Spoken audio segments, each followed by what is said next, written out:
East বেকার bread এর মান নিয়ে সম্প্রতি যে আলোচনা ও উদ্বেগ তৈরি হয়েছে তার প্রেক্ষিতে পণ্যের নমুনা বিভিন্ন স্বীকৃত ল্যাবরেটরিতে পরীক্ষা করিয়েছে উৎপাদনকারী প্রতিষ্ঠান ইস্ট জিবাই ইন্টারন্যাশনাল ফুড লিমিটেড। প্রতিষ্ঠানটির পক্ষ থেকে জানানো হয়েছে বিএসটিআই, বিসিএসআইআর এর institute of food science and technology এবং ওয়াফান রিসার্চ ল্যাবরেটরিতে করা পরীক্ষায় পণ্যের মান ও নিরাপত্তা সংক্রান্ত বিভিন্ন পরামিতির ফল নির্ধারিত রেফারেন্স ভ্যালু এর মধ্যে পাওয়া গেছে। বিএসটিআই এর একটি পরীক্ষায় ইস্ট বেকার ব্রেডে ক্যালসিয়াম প্রোপিওনেট এর মাত্রা পাওয়া গেছে 2.53 মিলিগ্রাম পার কেজিতে, যেখানে সংশ্লিষ্ট রেফারেন্স লিমিট ছিল সর্বোচ্চ 5 মিলিগ্রাম পার কেজি।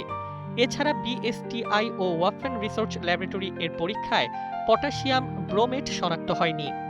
পাশাপাশি বিসিএসআইআর এর institute of food science and টেকনোলজিতে করা হয়েছে 30 দিনের microbiological shelf life study.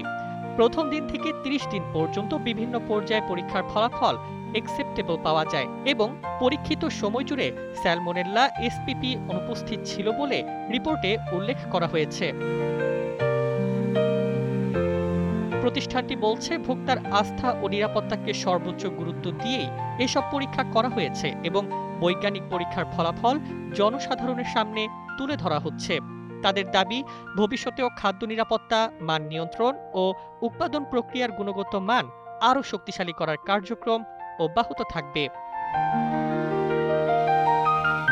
East বেকারের বক্তব্য, অনুমান নয়, পণ্যের মান সম্পর্কে সিদ্ধান্ত হোক বৈজ্ঞানিক পরীক্ষার ফলের ভিত্তিতে। নিউজ ডেস্ক, একুশে টেলিভিশন।